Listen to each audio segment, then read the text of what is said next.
Hi there, I'm Shane Spiers and welcome to another edition of the Performance Brief where we give you one breakthrough business idea in just 5 minutes. My guest today is Peter Marcus, all the way from Palm Beach in Florida. Peter, a very warm welcome. How are you today? Thank you very much. I'm really good. I'm just kind of thinking it's time to turn the air conditioning on a Oh, little bit. you bugger. It's freezing here. So, It's so what let me just introduce Peter. For those of you that don't know him, for the last 17 years, Peter has brought his unique insight and experience to countless companies, seemingly transitioning from boardrooms and huge corporations to coffee shops for startups. Peter focuses on team communications and leadership, which he believes are their essentials, and I agree with him. With clients around the world, he acts as a business coach, assisting individuals with businesses and non-for-profits on their paths as they implement their organisational strategies and reach for and attain personal and professional goals. So, Peter, our title of interview today is all about you, and we have 5 minutes for the interview. Are you ready? I'm ready. Great. Let me start my clock. So let's start. What is meant by playing a bigger game? I love the question. I've growing up in the north of England, of course, I am a football, or as they call it over here, soccer fan. And a bigger game to me really started off with my team, which happens to be Manchester United. That's always played a bigger game in my view. Right. They've always strived. They've always gone out for it. And one of the things that I look at in business is the fact that when we go to work, sometimes there's kind of a bit of a grey cloud over it, or it's, I've got to be there, it's 8:30, I know what's going to happen today, the boss is going to be walking around, or the customers are going to be complaining, or we're not going to get the sales we want. So we actually take on a bit of a low attitude. So that's what work really can comprehend. So I like to use the word play, because when we go play a game, we actually wear the right gear, we train, we're ready to go, we work with a coach, we show up on time, otherwise we don't play. So I like to use the word play, and I don't use it in a frivolous way.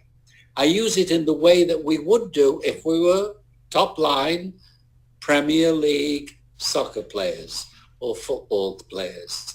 That's the way I look at it. So I call playing a bigger game in that way. This is our life. We've got the choices here. Yeah. So how do we go about it? What do we do when we choose to play that game? When we play tennis, we wear the right gear, we have the right footwear, we've got the racket ready to go. We're fired up for it. We're ready to play it. So I like to implement that attitude into the field of work and just change the name. And playing a bigger game is actually the catchphrase that I work, because people ask that question. What do you mean by playing a bigger game? Yeah. My job as a coach is actually to have people giving me information or allowing me to see them at work. Right. So that's why I use it. Okay. And what about this asking oneself the question of knowing who I am as a business owner? What do you mean by that?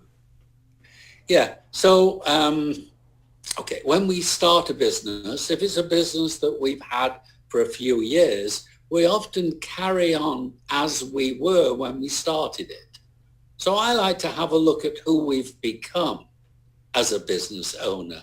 And that often is a changing or a moving target as times change, as our businesses grow or sometimes don't grow, or we divest or acquire, or we build teams. So having a look at who we've become is, in my view, far more important than who I was, or in fact who I'm going to be, because I'm probably not going to be anything in the future unless I'm really clear about who I am today. And the other part of that is the story, the history. Yesterday is gone.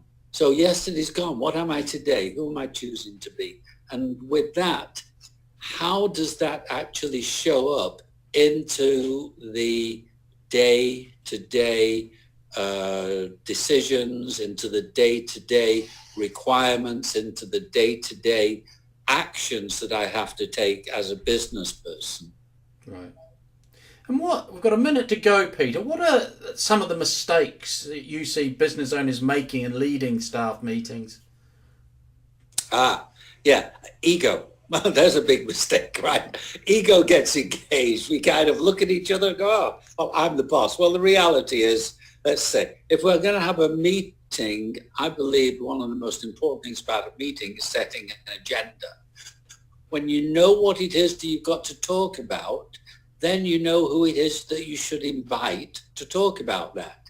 And also with that agenda, it allows for you to put a timeline. We're all busy. How do we get together at a certain time in a certain location if we're not considering who could be there? Can they be there? Can they bring their best to it? Are they going to rush from one meeting to another without actually doing the work that's required to produce a series of results at the next meeting? Brilliant. That's brilliant insight. Thank you, Peter. For those of that who are listening on the podcast, the landing page for Peter is www.marcuscoaching.com. Thank you, Peter.